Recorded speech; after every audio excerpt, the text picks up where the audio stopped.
எப்பவாவது யோசிச்சு பார்த்திருக்கீங்களா? நம்ம கையில இருக்கிற இந்த சின்ன போன் நம்ம வாழ்க்கையே எப்படி மாத்திடுச்சுன்னு. இந்த சாதனம் ஒரு காலத்துல செங்கல் மாதிரி பெருசா இருந்துச்சுன்னு சொன்னா நம்ப முடியுதா? வாங்க ஒரு சின்ன டைம் டிராவல் போலாம். உங்க பாக்கெட்ல இருக்கிற இந்த சூப்பர் கம்ப்யூட்டரோட நம்ப முடியாத கதையை பத்தி தெரிஞ்சுக்குவோம். ஆனா ஒரு நிமிஷம், ஒரு போனை ஸ்மார்ட்னு சொல்றமே, அதுக்கு என்ன அர்த்தம்? அதோட மெல்லிய டிசைனா இல்ல பழப்பழப்பான ஸ்கிரீனா? இந்த ஒரு கேள்விக்குள்ளதான் இந்த முழு டெக்னாலஜி புரட்சியோட ரகசியமே அடங்கியிருக்கு. இந்த விளக்கத்துல நாம அதை தான் தோண்டி எடுக்க போறோம். சரி, நம்மளோட இந்த டைம் டிராவலை 5 முக்கியமான ஸ்டாப்பா பிரிச்சுக்கலாம். முதல்ல அந்த செங்கல் போன், அப்புறம் வெறும் கால் பண்றதை தாண்டி போன்கள் எப்படி வளர்ந்துச்சுன்னு பார்ப்போம். அதுக்கப்புறம் எல்லாத்தையும் மாத்தின 2007 புரட்சி, அதை தொடர்ந்து நடந்த எக்கோசிஸ்டம் போர்கள், கடைசியா இன்னைக்கு நம்ம பாக்கெட்ல இருக்கிற சூப்பர் கம்ப்யூட்டர் வரைக்கும். சரி வாங்க முதல் கட்டத்துக்குள்ள போலாம். அதாவது கம்பி இல்லாம நம்ம குரல் காத்துல பறக்க ஆரம்பிச்ச காலம், லேண்ட்லைன் போன்களோட சகாப்தம் முடிய ஆரம்பிச்ச தருணம் அது. கற்பனை பண்ணி பாருங்க, வருஷம் 1973 ஏப்ரல் 3, மோட்டரோலாவோட ஒரு இன்ஜினியர் மார்ட்டின் கூப்பர் உலகத்திலேயே முதல் மொபைல் போன் டெவலப் பண்றாரு. ஆனா யாருக்கு தெரியுமா? அவரோட நேர் எதிரி, அதாவது போட்டி நிறுவனமான பெல் லேப்ஸ். அது வெறும் ஒரு போன் கால் இல்ல, அன்னைக்கு ஆரம்பிச்சதுதான் இந்த மாபெரும் கதை. அந்த முதல் போனை விட செங்கல்னு சொன்னா கரெக்டா இருக்கும். அதுதான் அதோட மற்ற பேரும் கூட.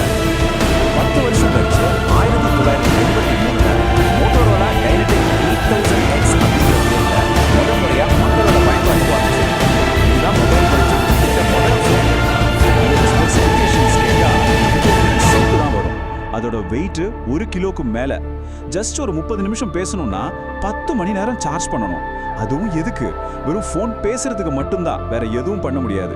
இப்போ நம்ம கையில இருக்கிற போனோட கம்பேர் பண்ணா மலைக்கும் மடுவுக்குமான வித்தியாசம் இல்லையா? செங்கல் போன்ல இருந்து அடுத்த கட்டத்துக்கு போலாம். வெறும் பேசுறதுக்கு மட்டும் இருந்த இந்த டிவைஸ் எப்படி இன்னும் கொஞ்சம் ஸ்மார்ட் ஆச்சு? அதான் நம்ம பயணத்தோட அடுத்த கட்டம். 90களில் ஒரு பெரிய மாற்றம் வந்துச்சு, 2G நெட்வொர்க். இதனால தான் நமக்கு SMS வந்துச்சு, போனோட சைஸும் சின்னதாச்சு. அப்புறம் 1994ல முதல் ஸ்மார்ட் போன், அதாவது ஸ்மார்ட் போனோட தாத்தா IBM சைமன் வந்துச்சு. 1996ல வந்த மோட்டரோலா ஸ்டார்டெக் ஃபிளிப் போன் கான்செப்டை பாப்புலர் ஆக்குச்சு. அப்புறம் 2004 மோட்டரோலா ரேசர், அடடா அது ஒரு ஸ்டைல் ஸ்டேட்மெண்ட்னே சொல்லலாம், 13 கோடி யூனிட்டுக்கு மேல வித்துச்சு. இந்த IBM சைமனை பத்தி கொஞ்சம் தனியா சொல்லி ஆகணும். அதான் ஸ்மார்ட் போனோட உண்மையான முன்னோடி. ஏன்னா 1994லயே அதுல phone, pager, fax machine, PDN எல்லாமே இருந்துச்சு. அதுவும் ஒரு ஸ்டைலஸோட வந்த டச் ஸ்கிரீன்ல. அப்போ இது எவ்வளவு பெரிய புரட்சிகரமான யோசனைன்னு பாருங்க. ஆனா இந்த காலகட்டத்தோட ராஜா யாருன்னு கேட்டா அது நோக்கியா தான். அவங்களோட 1910 மாடல்கள்லாம் அதே இந்த காலம் 25 கோடி யூனிட்டுக்கு மேல வித்துச்சு. உலகத்திலேயே அதிகம் வித்த போன்கள் இதுதான். காரணம் ரொம்ப சிம்பிள், ஹார்ட்வேர். செம்ம ஸ்ட்ராங்கான நம்பகமான ஹார்ட்வேர். ஆனா இந்த ஹார்ட்வேர் சாம்ராஜ்யம் சீக்கிரமே சரியா போகுதுன்னு அப்ப யாருக்குமே தெரியாது. இப்போ நாம வரப்போறதான் கதையோட திருப்பமே. வருஷம் 2007. இந்த ஒரு வருஷம் மொபைல் போனோட அர்த்தத்தையே மொத்தமா மாத்தி போட்டுச்சு. ஸ்டீவ் ஜாப்ஸ் ஸ்டேஜ்ல நின்று ஒரே ஒரு வரி சொன்னார், இன்னைக்கு ஆப்பிள் போனை ரீஇன்வென்ட் பண்ண போகுது. அவர் சொன்னது 100% உண்மை. அன்னைக்கு பிறந்ததுதான் ஐபோன்.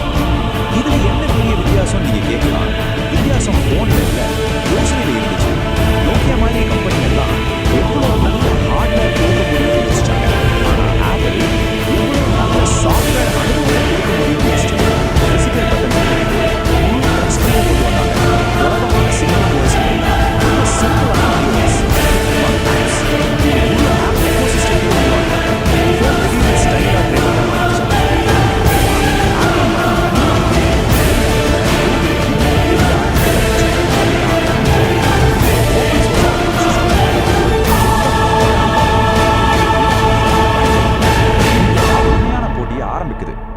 இனிமே சண்டை ஹார்ட்வேர் இல்ல, இப்போ ஆரம்பிச்சது எக்கோசிஸ்டம் வார்ஸ். அதாவது உங்க பாக்கெட்டை யார் கண்ட்ரோல் பண்ண போறாங்கிற சண்டை. சாஃப்ட்வேர் எக்கோசிஸ்டம்னா என்ன? ரொம்ப சிம்பிள். ஒரு கம்பெனியோட எல்லா டிவைஸும், சாஃப்ட்வேரும், ஆப்ஸும் ஒன்னோட ஒன்று ரொம்ப அழகா கனெக்ட் ஆகி வேலை செய்யும். நீங்க ஒரு தடவை அதுக்குள்ள வந்துட்டீங்கன்னா வெளியே போறது ரொம்ப கஷ்டம். இது ஒரு கோட்டைய மாதிரி. இதுல 2 டீம், 2 வேற வேற பிளான். ஆப்பிளோட பிளான் பேரு வால்டு கார்டன், அதாவது மதில் போட்ட தோட்டம். ஹார்ட்வேர், சாஃப்ட்வேர் எல்லாமே அவங்க கண்ட்ரோல். ரொம்ப கச்சிதமா, ஆனா ஒரு மூடிய அமைப்பு. இன்னொரு பக்கம் கூகுளோட பிளான் ஓபன் ஃபீல்ட், அதாவது திறந்த வெளி மைதானம். ஆண்ட்ராய்டை எல்லாருக்கும் கொடுத்து சாம்சங் ஹெச்டிசி மாதிரியான பல கம்பெனிகளை உள்ள கொண்டு வந்து மார்க்கெட்டை சீக்கிரமா பிடிப்பது தான் அவங்க நோக்கம். அப்போ நோக்கியா மாதிரி ஒரு மாபெரும் சக்தி எப்படி விழுந்துச்சு? அவங்க ஹார்ட்வேர்ல தோக்கல, நல்ல உறுதியான போன்களை அவங்க கடைசி வரைக்கும் செஞ்சாங்க. ஆனா அவங்க தோத்தது சாஃப்ட்வேர்ல. யூசர் இன்டர்ஃபேஸ், ஆப்ஸ் இதோட முக்கியத்துவத்தை அவங்க குறைச்சு மதிப்பிட்டுட்டாங்க. அவங்களோட சிம்பியன் ஓஎஸ் iOS-க்கும் ஆண்ட்ராய்டுக்கும் முன்னாடி நிக்கவே முடியல.